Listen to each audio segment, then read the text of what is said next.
me Jesus, give me Jesus. You can have this whole world, give me Jesus.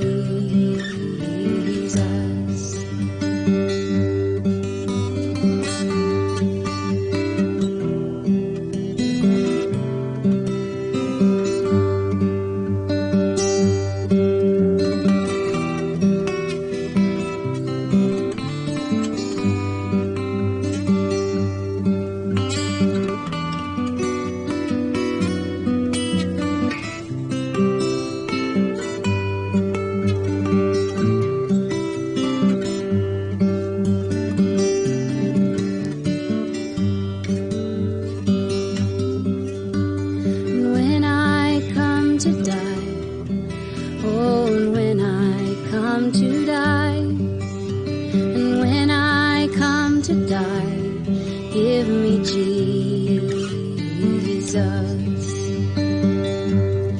Give me Jesus. Give me Jesus.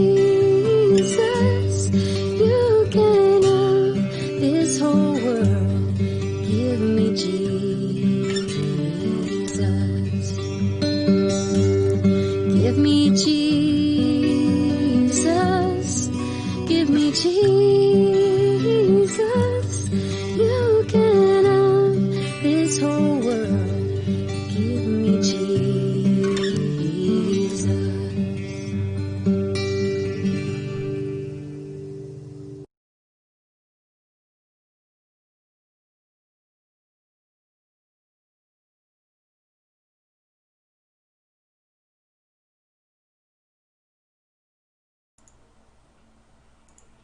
Good morning everyone, ito po ang inyong lingkod, si Pastor Welcamia po mula po dito sa Winnipeg, Manitoba, Canada para po sa ating pag-aaral ng salita ng Diyos ngayong umaga. Welcome po sa Tinig ng Pag-asa. Ipagpaumanhin po ninyo, hindi ko po nakikita yung aking video sa atin pong monitor. I don't know, maybe it is the internet connection, pero I know that I am live right now on Facebook at I hope nakikita nyo po ako. At ipagpapatuloy po natin. Ganito po talaga, may mga technical difficulties minsan, and I am experiencing it right now on my desktop computer. Pag luma na po yung computer, ganyan po talaga eh. So hindi ko po alam, pero ipagpapatuloy po natin. Samahan po ninyo ako sa talata po na ating pagbubulayan. Ito po ay matatagpuan in the book of Mark chapter 6 verse 3. Ayan, ganito po, malinaw naman po sabi nila. So ipagpapatuloy po natin. So ganito po ang sinasabi ng talata, Mark 6:3. Isn't this the carpenter? Isn't this Mary's son and the brother of James, Joseph, Judas, and Simon? Aren't his sisters here with us? And they took offense at him. Mark chapter 6 verse 3. Sa Tagalog po, ganito ang sinasabi. Hindi baga ito ang anluwagi, ang anak ni Maria, at kapatid ni Santiago, at ni Jose, at ni Judas, at ni Simon? At hindi baga nangaririto sa atin ang kaniyang mga kapatid na babae, at siya'y kinatitisuran nila? Pagpalain nawa ng Panginoon ang pagkabasang ito ng kanyang banal na salita, na sa umaga pong ito'y ating pagbubulay-bulayan. So ang title po ng ating pag-aaral ngayong umaga, Why Was Jesus a Carpenter? Napag-isipan niyo po ba yon? Mga kapatid, ang Diyos sa pamamagitan ng Panginoong Hesukristo ay nagkatawang tao, isinilang po siya sa isang pasabsaban. Alam niyo po ba yung pasabsaban? Yung po yung pakainan ng mga hayop. Yan, isinilang po siya roon at lumaki, nagsimula yung kanyang ministeryo at the age of 30. So, mula po doon sa edad na 30, pababa, ay namuhay po siya bilang isang pangkaraniwang marahil normal na tao.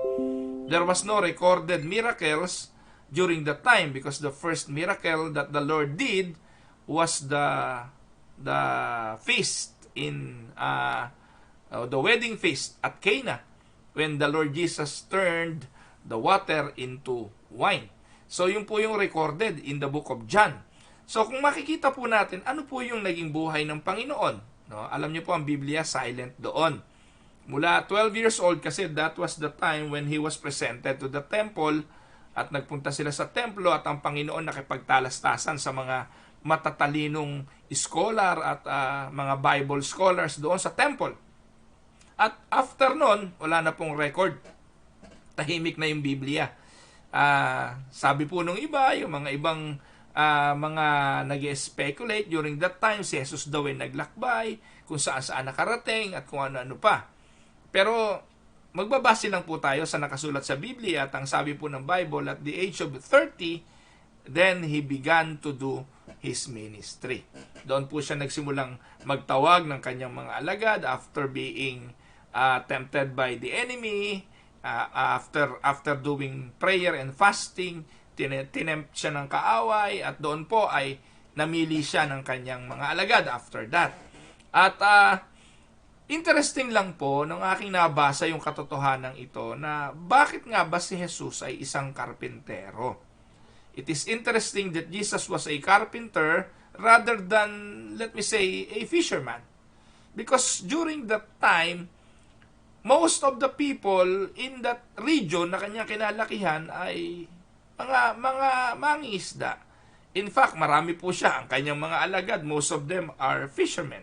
Kaya nga nung tinawag nila ito, no longer you will be fishers of fish, but you will be fishers of men. So, bakit nga ba sa kabila nun ay hindi siya lumaki bilang fisherman? Maybe because, kung sabi nga po, makikita natin yung influence ng magulang, ng tagapag-alaga, ng foster parents man, or yung hindi man biological or hindi biological na parents, nakaka-influensya sa buhay ng kanyang anak. Kasi po si Joseph ay isa ring carpenter. Hindi po ba? So marahil ito po yung reason kung bakit si Jesus ay carpenter. No, siguro po sasabihin nyo, ganun yun. Siyempre, kung ano yung nakikita niya, yun yung gagawin niya. Yeah, tama po kayo doon. So, kaya nga po, mahalaga yan sa mga magulang na tayo ay maging halimbawa talaga sa ating mga anak dahil consciously or subconsciously, they are watching us and they are copying us. At napakaganda nga po kung sa panahon natin ngayon, tayong mga magulang ay kinokopya pa at ginagaya pa ng ating mga anak intentionally. Kasi po, ngayon, hindi na madalang na ang naghihiro o gumagaya o kumokopya, at yung mga bata sasabihin, gusto ko, paglaki ko, gusto ko kagaya ng tatay ko. Madalang na po yun. Ngayon po, tanungin mo ang bata, gusto nila maging si Darna, o kaya si Superman, o kaya si Son Goku, at kung sino-sino pang mga, ewan ko, hindi kasi ako updated do sa mga bagong video games ng mga bata ngayon. Marahil iyon yung kanilang mga gagayahin o iiduluhin. Now, let us go to the point of our discussion today. Why was Jesus a carpenter? So alam niyo po mga kapatid, sa Biblia may iba't ibang mga trabaho ang mga tinawag ng Diyos bago sila tinawag sa ministeryo. At think about what these biblical characters were doing when they were called by God. Number one is David. Si David po, siya po ay isang shepherd boy looking after the sheep. He was killing beasts, protecting flock, providing food for their flocks, caring for the flock, fighting for the flock, and most of all, leading the flock. It was a perfect metaphor for his calling. Alam niyo po ba yan?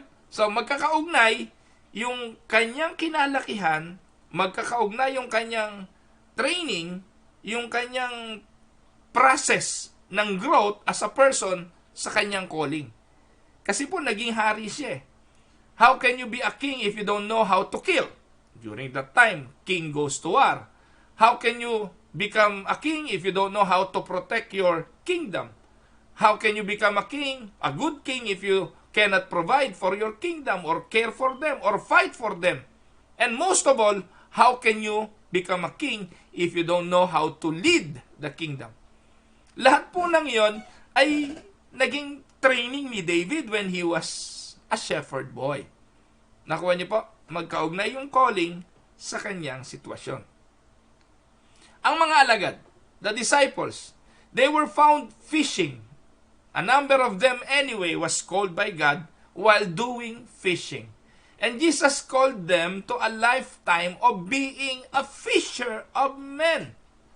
So the stories of miraculous catch of fish are a great picture of the 1,000 that would come to faith as they preach the gospel.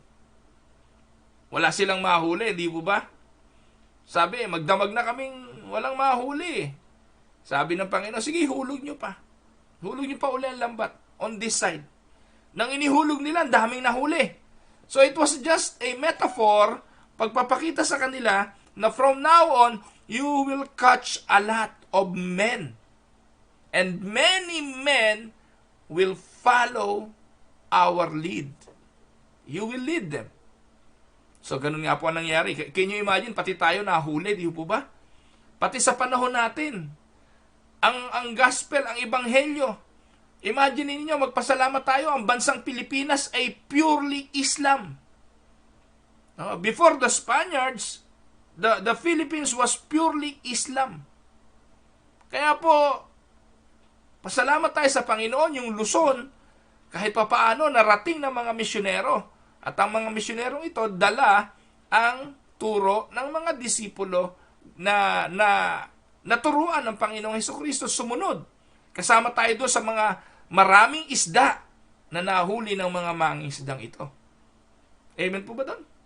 So kaya, magkaduktong yung pagiging fishermen sa kanilang calling bilang fishers of men.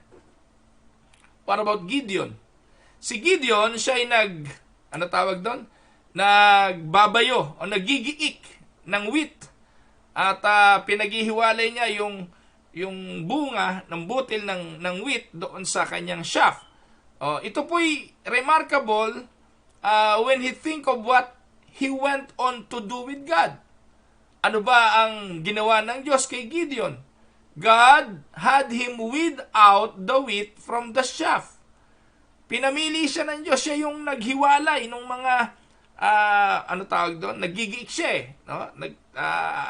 Di ba pag nagigiik, inaalis yung bunga doon sa uhay. No? Di ba ganon? So, kaya makikita nyo po, nung pinamili ng Diyos si Gideon at sinabi ng Diyos kay Gideon, napakadami pa niyan, piliin mo sa army mo ang sasama. Di po ba? Natalakay ko na itong nakaraan. Pinili ni Gideon, sabi ng Diyos, ang dami pa niyan, bawasan mo pa yan. Hanggang sa dumating sa 300. Yan. So, makikita po natin, through Gideon, God also sifted Israel's enemy.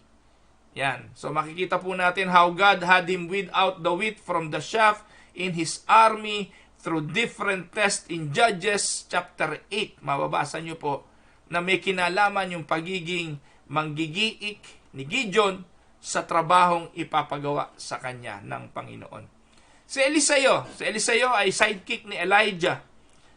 Si Elisha was busy plowing a field when Elijah came to call him into ministry. Jesus himself was a plowman as a metaphor. Ano ang sabi ng Panginoon? Wala ikang nag-aararo na palingon-lingon. No? Kung hindi, hindi mo, di ba, pag nag-aararo, dire-diretso lang. At pagpapakita ito na si Eliseo ay isang magtatanim.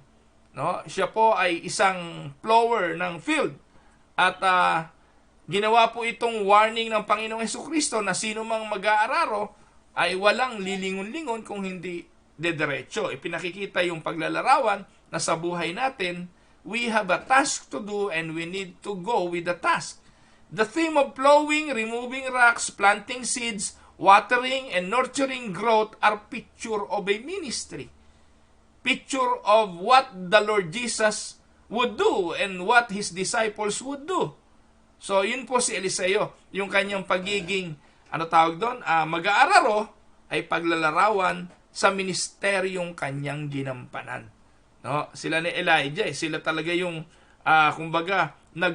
nag-plow ng field for the message of the Lord during that time. Now, si Apostol Pablo ang gawin nating huli bago tayo pumunta sa Panginoong Hesukristo. Sino si Pablo? Si Pablo was a tent maker. Ayan. And even after his call, he was called in this trade. No? His work paralleled the important ministry of bringing people to saving faith kahit nasang lugar ka. Even if you are in the center of your own business. Kasi po, siya po ay tent maker, tagagawa po siya, taga-build ng tent. At alam niyo po ba yung tent? Yun ang tinitiran nung araw. Ang mga tao is only living on tent. Yung mga mahirap. So the theme ay showing us na yung ministeryo ni Apostol Pablo ay magtrabaho ng mga tirahan ng mga tao. No? At siya rin ang sumulat noong unang Korinto chapter 6 na sinabi niya na yung Holy Spirit ay hindi tumitira sa mga templo, kundi tumitira sa puso ng mga tao. No? Tayo ay binili na. No? Yung metaphor na ginamit niya, tayo ay pag-aari na ng Holy Spirit, binili niya tayo sapagkat siya'y tatahan sa atin. No? Paglalarawan, kagaya po nung kanyang mga tent na ibinebenta, once na ito'y nabili, pag-aari na ito nung mga bumili noong tent. No? I hope nasusundan niyo ako. No? So, yun po. I hope naintindihan niyo yung mga metaphor na yon. Ngayon, let's go to the Lord Jesus Christ. Jesus was a carpenter. Jesus worked with wood. Kakaiba ang Panginoon, dahil karpintero, no, ang kanya pong tinrabaho ay kahoy. The Bible, the trees and the wood represent human being. Saan po natin mababasa yan? Sa Psalms 1, in the book of Psalms chapter 1 verses 1 to 3, ito po yung mapapalad, mababasa natin dito. Sabi niya, blessed o mapalad ang taong hindi lumalakad sa daan ng mga masama. Blessed is the one who does not walk in step with the wicked, or stand in the way of the sinners, or sit in the company of mockers, but whose delight is in the law of the Lord, and who meditates in his law day and night. That person is like a tree planted by the streams of water, which yield its fruit in season, and whose leaf does not wither. Whatever they do, they prosper. Dito po sa Psalms, binuksan ang aklat ng mga awit sa unang-unang pahina sa pagbibigay ng deskripsyon sa tao bilang puno na natanim sa siping ng agos ng tubig. At sila, yung namumunga sa kapanahunan, ang kanyang mga dahon ay hindi nalalanta at siya ay pagpapalain anuman ang kanyang ginagawa. Ito ang paglalarawan ng Diyos sa mga taong matuwid. And Jesus is a carpenter. He is good on making a simple wood into something worthwhile, into something of a masterpiece. Kaya nga po tayo mga kapatid, we are a wood in process in the hands of a great carpenter. Amen po ba doon? Imagine niyo na si Jesus ay dinampot ka bilang isang kapirasong kahoy at ikaw ay gagawin niya, kakatamin, lilinisin at ilalagay ka sa isang lugar, sa isang bahay na kanyang ginagawa. Sa isang lugar na kanyang ginagawa. And whatever He is doing, He is building a kingdom. He is building a kingdom of God. And you are part being picked to be put on that kingdom that He is building. Nakuha niyo po? Kaya tayo parte ng bahagi na ginagawa ng Panginoon, ng construction na ginagawa ng Panginoon, whatever He is building, you are a part of it. Amen? Yun po yun. No? Yun po yung paglalaro. Meron pa, Psalms 92 verses 12 hanggang 14. Ano pa sabi diyan? The righteous will flourish like a palm tree. They will grow like a cedar at Lebanon. Planted in the house of the Lord, they will flourish in the courts of God. They will bear fruit in old age, and they will stay fresh and green.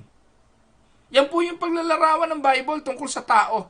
Parang puno, parang cedar wood, parang, ano tawag doon? Palm tree. Nakuha niyo po, iba't ibang uri ng kahoy yan. At yan po ang paglalarawan sa mga matuwid. Iyan ang paglalarawan sa mga taong tinatrabaho ng ating karpintero. Sa Isaiah 61 verse 3, they will be called oaks of righteousness, a planting of the Lord for the display of His splendor. Yan po ang tao.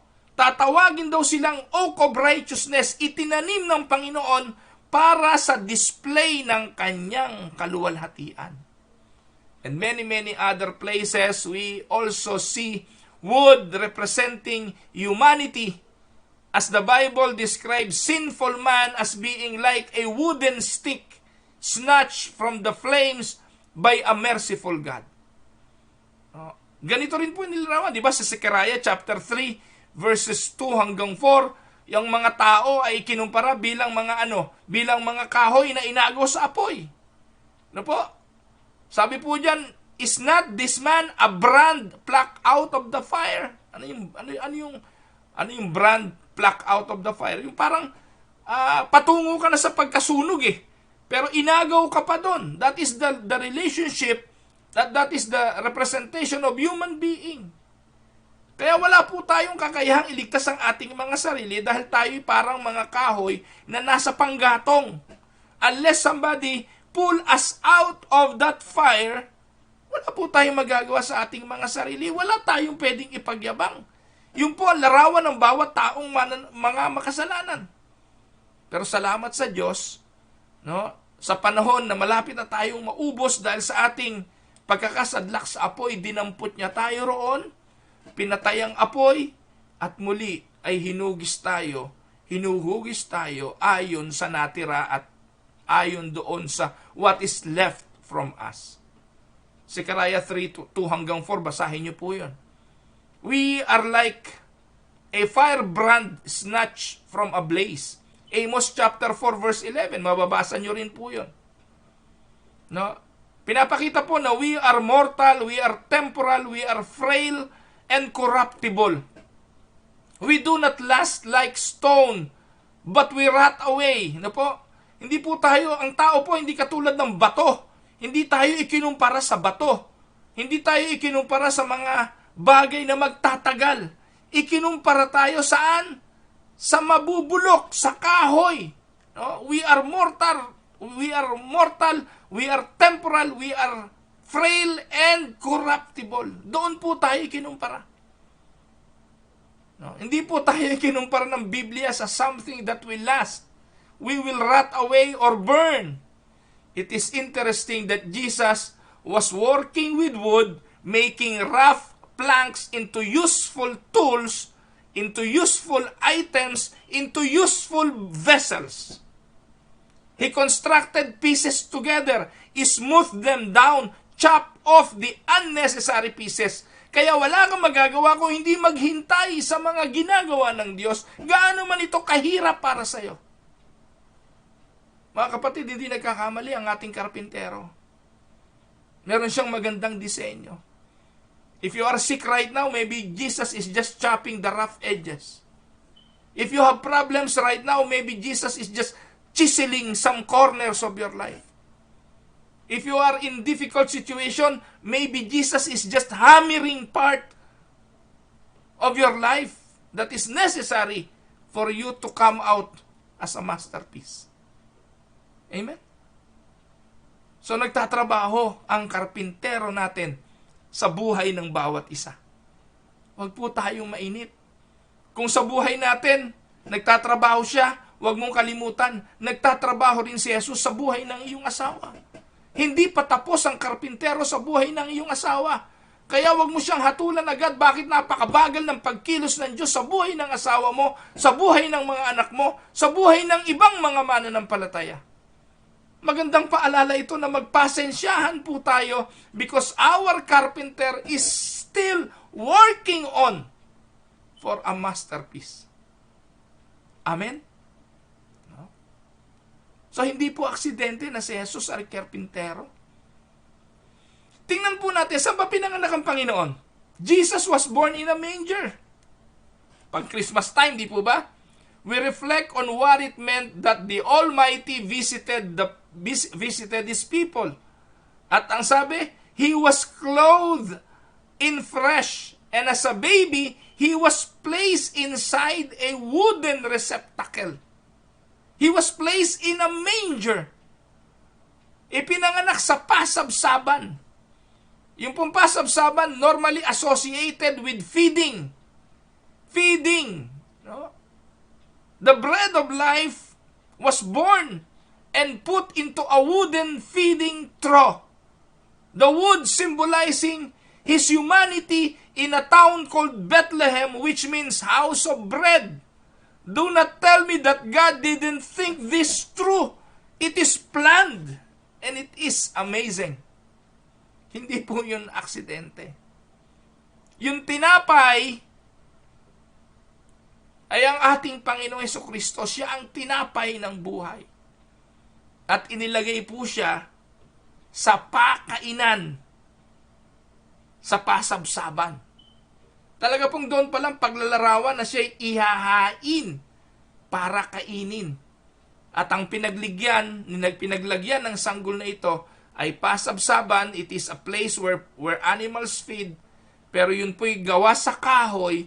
Yung kahoy na yon representing our humanity, and Jesus was placed for that, for us. Wow. Aksidente ba yun? Ewan ko kung narinig nyo na ba itong sermon na to sa iba. Pero ang gandang revelation po ito ng Panginoon. Jesus was born in a manger for us. Hindi rin po aksidente na ipinako ang Panginoon sa kahoy. Jesus was hung on a tree. He was crucified on a cross of wood. He was nailed to die on the wood. The wood is symbol of our finite mortal humanity, destined for destruction and death. Here on these beams of wood, Jesus is putting immortality itself to death. When He died on the cross and rose again, the power of death itself was defeated. And when He rolled away the stones, Jesus Himself is likened to a stone. No? In several places, inihalintulad din siya bilang bato. The tablet of stone fixed in place God's commandment, doon po isinulat sa bato, laying out of God's standard of holiness, doon sa bato, and that was Jesus. Marami pong paglalarawan sa Kanya. No? Jesus, God incarnate, puts death to death on a wooden cross and moves the stone of God's righteousness and judgment away. The way back to the Father is now open because of the Lord Jesus Christ. Yung bato, doon po isinulat yung tablet, doon po isinulat yung Ten Commandment. That is also a paglalarawan of the Old Testament, commandment of law. At sa loob po ng bato ay ang ating Panginoong Jesucristo na nagpasa ng lahat ng kasalanan ng sanlibutan. The life of sin was covered by the stone of the Old Testament. But when it was rolled over by the Lord Jesus Himself, that represents that the old law was now open to those who will come to the Lord. Di po ba, yung old law, wala makakapunta doon kung hindi ang saserdote. No one can come to the Holy of Holies but the high priest. Pero ngayon, meron ng isang bagong saserdote sa pagkasaserdote ng ating Panginoong Jesucristo. Naalala niyo po ba mga kapatid, ang mga saserdote, mga Levita lang. No, ito po ay, kakaiba rin po ito, gusto ko lang i-share sa inyo. Si Jesus ay ang bagong nating saserdote. Hindi galing sa pagkasaserdote ng mga Levita. Si Levi po ay ang isa sa 12 tribes ng Israel. Kapatid po sila ni na Jose, no, at ni na Judah. Pero si Levi, siya po ay walang minana. Di po ba, nang pinaghati-hatian na ang Kanaan, lahat po ng mga kapatid ng anak ni Jacob naghati-hati maliban sa angkan ni Levi. Sila po kasi ay mga tagapaglingkod sa templo. Wala silang mamanahin pero tithes, 10% ng lahat ng meron ang mga magkakapatid ibibigay nila kay Levi. Simula nun, sa lahi ni Levi nanggagaling ang mga high priest, ang mga pare, sa lahi po ni Levi yun. Pero nung ating Panginoong Jesucristo, bilang pinakamataas na high priest, hindi po siya nanggaling sa lahi ni Levi. Saan siya nanggaling? Sa lahi po siya ni Juda. Yan. So, ibig sabihin talagang ang pagkasaserdote ng ating Panginoong Jesucristo ay kakaiba, hindi galing doon sa lumang pinanggalingan ng mga Levita. Ayan. So, Jesus was hung on the tree at yung pong kanyang kamatayan doon ay para din sa humanity. The wood that he was nailed to represents humanity destined for destruction and destined for death. So, mga kapatid, as you think of Jesus as a helpless baby placed in that wooden manger, or as a beautiful Savior hanging on that tree for our sin, understand that it was all planned. It was all counted, reckoned, and agreed upon because He wanted to live in fellowship with us, His frail friends. He wanted to be with us, His poor, weak, frail na mga tao. And in gratitude, hayaan po natin si Jesus, the carpenter, fashion you into a tool, into a vessel that can be put to good use according to His perfect wisdom. He has chosen to come to your house and to live inside you.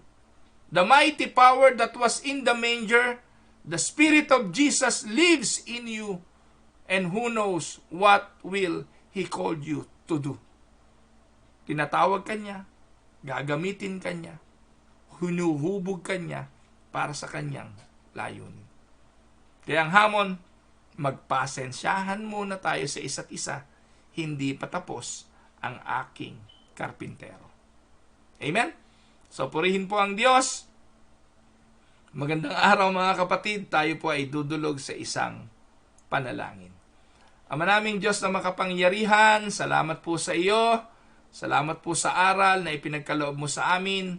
Salamat sa buhay ng aming Panginoong Jesucristo sa kanyang pagpapakasakit, sa mga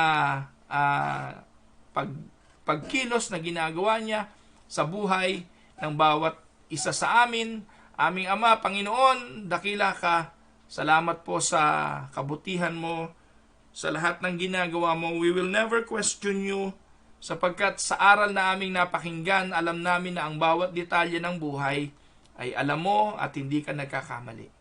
Kinikilala namin na sa bawat detalye ng buhay namin ay bahagi ito ng iyong pagpalo, bahagi ng iyong pagkatam, bahagi ng iyong pagpapakinis, sapagkat meron kang magandang layunin sa bawat isa sa amin. We may not understand it, Lord, and sometimes we are questioning it. Patawarin mo kami, sapagkat hindi namin napag-uunawa na ikaw ay karpintero pa rin ng buhay ng bawat isa sa amin.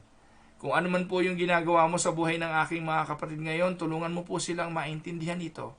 Kung nasa mabigat na karamdaman sila, tulungan mong maunawaan nila ito.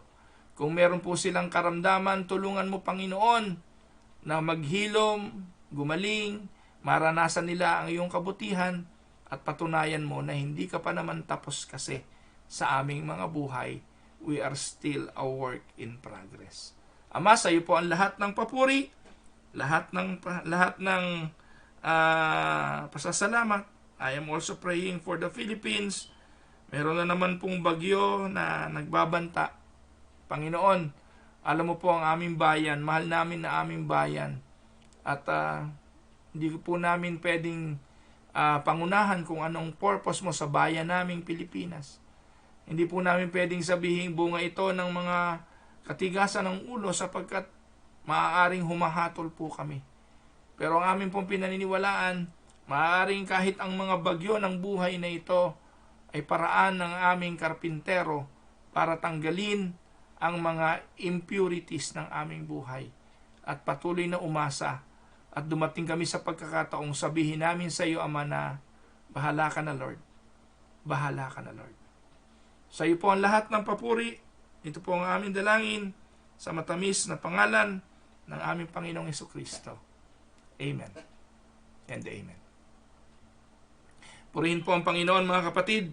Maraming pong salamat sa patuloy ninyong pagsubaybay. Magandang araw, Ate Agi Victa at Ate Neneng Sintos, Ate Mirna Sinfuente, kapatid na Lani Tulagan, magandang araw sa iyo, kapatid. Kuya Boyet Sanchez at Ate Lorna Limuaco, magandang araw po sa inyo. Ganun din po kay kapatid na Sara at Predicador June Colina, pagpalain kayo ng Panginoon. Kapatid na Enwell Luna, welcome sa Tinig ng Pag-asa. Pastor Omi Lontok, magandang araw po sa inyo. Ate Yoli Makatumpag, pagpalain po kayo ng Panginoon. Ate Merly Toledo, Ate Nelia Ramos, magandang araw po. Kapatid na Leslie Tamundong, good morning, good evening po dyan sa inyo. Ate Agnes Causaren, Nanay Carolina Bukiran, Pastor Ernie Carida, magandang araw sa inyo. Ate Mirna Sapitan, magandang araw po sa inyo dyan. Kuya Emil Serrano, Ate Crisanta Saria, magandang araw po sa inyo. Ate Mirna Narciso, Kuya Eme and Ate Mildred Paredes, magandang araw po. Kapatid na Eric Pacifico, Ate Paz Perez, kapatid na Wilfred Climacosa, magandang araw po sa inyo and welcome po sa Tinig ng Pag-asa. Para ngayon ko lang po nakita si Kuya Wilfred. Pagpalain po kayo ng Panginoon. Good morning, Sally Ramos, Ate Mildred, Tita Mildred Paredes, magandang araw po. Ate Ellen and Kuya Monching Gonzales, magandang araw po sa inyo. Yan. Si Mikey Presa, magandang araw. Pagpalain kayo ng Panginoon. Kuya Larry Montillano, magandang araw po. Pastor Erlan Tan, magandang gabi po sa inyo dyan, Pastor. Kuya Rodante Kerubin, si Lily Camyalu, Bunso, magandang araw sa inyo dyan sa Amerika. Kapatid na Sinaida Cusenas, kapatid na Jinky Caldo, magandang araw sa inyo. Ayan, so prayer po para sa ating mga kapatiran sa Dowa Unida Church. Anniversary po, ika-9th year anniversary po. 9th year na, anniversary pa. Ika-9 na anibersaryo ng mga kapatid natin sa Doha. Ayan. So, ganun din po kay Kumari Ami Santos, magandang araw. Kay Kuya Victor Saria pala. Kuya Vic Saria, magandang araw po sa inyo. Kay kapatid na Enrique Monsanto, Ate Maricruz, magandang araw po. Kuya Eddie and Ate Del Sauler, magandang araw sa inyo. Si Hazel Pacifico, yung mag-asawa po, no? Si Eric at si Hazel, pagpalain kayo ng Panginoon. Ate Cora Dolor, magandang araw po. Ayan, prayer po para sa ating bansa. Ayan, yun po yung mga prayer request nila. Kapatid na Corazon Ambulo, magandang araw po sa inyo. Ate Grace Ruperto, magandang araw. Ayan, yun din po ang panalangin ni Ivo Pagyo, ni Edward. Panalangin po natin ang atin pong bansang Pilipinas, hindi lang po sa COVID, kundi may banta na naman ng bagyo talaga po na napakabigat po ng kalagayan ng ating mga kababayan. Magandang araw din kay Marlet at kay Darren Sakdalan at kay DM. Kay Tita Castillo, magandang araw po. Si Tita ay... Tita na ba si Tita? Magandang araw po sa inyo. Kay Ate Tetey Advincula Silya, magandang araw Ate Tetey. Kay Ate Evelyn Cameros, kay Cas Amerilla, magandang araw sa iyo kapatid. Welcome po sa Tinig ng Pag-asa. Ate Ovi Hinido, good morning sa inyo ni Kuya Pete. Nani Belen Olaes, magandang araw po sa inyo. Kapatid na Robert Sarte de Guzman, magandang araw. At ngayon pong araw na ito ay pinagdiriwang ng Canada ang Remembrance Day. Holiday po ngayon, kaya wala pong pasok ang mga bata. Si Mrs. po ay, ayun o, nagsiselfone na pala. o nanonood na po ng Tinig din ng Pag-asa. So ayan po mga kapatid, magandang araw po sa inyong lahat. Yung mga nasa Winnipeg, this is probably one of the not so good holiday because most of the time kapag holiday talaga hong sinasamantala yan pag maglalagay na okasyon, may party. Pero ngayon po, bawal na po. Bukas po, sarado na ang lahat ng mall. Wala na pong mga barberya. Kaya nagpagupit na po ako mga kapatid kahapon dahil po bukas, sarado na mga barbershop. Sarado na po yung mga mall. Red alert na po ang Winnipeg. Kaya bawal na po ang maglalalabas mga kapatid. Paalala lang po na talaga namang hanggat maaari ay sumunod lang po tayo sa ipinag-uutos ng batas. Good morning Nanay Gloria Barco. Kapatid na Angel de Guzman, magandang araw at pagpalain po kayo ng Panginoon. So yun po, tiis-tiis, malapit na rin po. Siguro po mga kapatid, mga first quarter ng 2021 may vaccine na. Nagpahayag na po yung Pfizer na they are on the last stage na po. 90% mga kapatid ang gumagaling. Ano yun? Yung nai-immune because of the vaccine. So, mataas na po yung ratio, kaya maganda na po na pwede na po na ilabas yun ng Pfizer anytime. Nag-apply na po sila ng kanilang Bureau of Food and Drug license. So, yun po. Pagpalain po kayo ng Panginoon at tis-tis lang. At enjoy lang po natin ang buhay kahit nasa quarantine. Maraming pwedeng gawin dahil marami naman pong gustong ituro ang Diyos sa atin. Ang kailangan lang natin ay pakinggan at aralin ang mga bagay na nangyayari bilang bahagi ng pagkilos ng ating mabuting Diyos. So mamaya pong gabi may prayer meeting 7:30 po dito sa Winnipeg. So if you are interested on watching, you can join with us. Join po kayo, Zoom po 'yon. At mag-join lang po kayo at i-accept ko po kayo para makasama namin kayo sa prayer meeting. So yun po, maraming salamat. Good morning po Ate Aleli Marquez, Ate Emily Maranyo, pagpalain po kayo ng Panginoon. Again, ito po ang inyong lingkod, si Pastor Ruel Camia, mula po dito sa Winnipeg, Manitoba, Canada, para po sa Tinig ng Pag-asa. God bless everyone.